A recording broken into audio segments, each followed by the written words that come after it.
കെ.പി.സി.സിയിലെ വിമർശനം സംബന്ധിച്ചിപ്പോൾ പുതിയൊരു വാർത്ത വരുന്നു. പ്രതിപക്ഷ നേതാവ് വി.ഡി. സതീശൻ ഇത് സംബന്ധിച്ച പ്രതികരണം നടത്തിയിരിക്കുന്നു. കെ.പി.സി.സി യോഗത്തിൽ വിമർശനമുണ്ടായത് വാർത്തയാക്കേണ്ട കാര്യം എന്താണ് എന്ന ചോദ്യമാണിപ്പോൾ വി.ഡി. സതീശൻ ഉന്നയിക്കുന്നത്. വിമർശിക്കുന്നതിൽ തെറ്റൊന്നുമില്ല. യോഗത്തിനകത്ത് പറഞ്ഞതും പറയാത്തതും പുറത്തു പറഞ്ഞതാരാണെന്ന് നേതൃത്വത്തിൽ ഇരിക്കുന്നവർ അന്വേഷിച്ചാൽ നന്നായിരിക്കുമെന്നും വി.ഡി. സതീശൻ പറയുന്നുണ്ട്. ഇപ്പോൾ സുലേഖ ചേരുന്നു.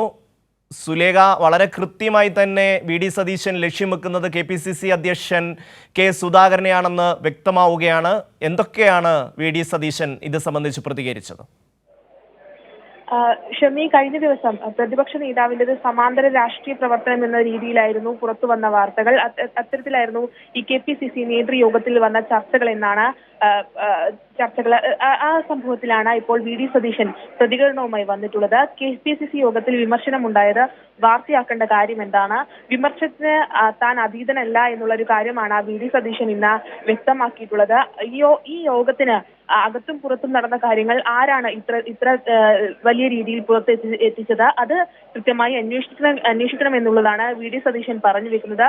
ഇത് കൃത്യമായി കെ.പി.സി.സി പ്രസിഡന്റ് കെ സുധാകരനെതിരെയുള്ളൊരു ഒളിയമ്പാണ് വി.ഡി. സതീശൻ ഇപ്പോൾ ഉന്നയിച്ചിട്ടുള്ളത്. കൃത്യമായും ഈ യോഗത്തിൽ ആരാണ് ഈ യോഗത്തിലെ കാര്യങ്ങൾ ആരാണ് പുറത്തെത്തിച്ചത്? അതിൽ അന്വേഷണം വേണം.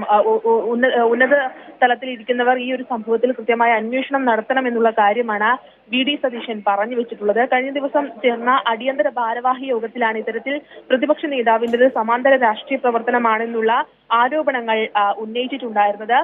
ഈ തദ്ദേശ തെരഞ്ഞെടുപ്പ് വിജയിക്കാൻ വി.ഡി.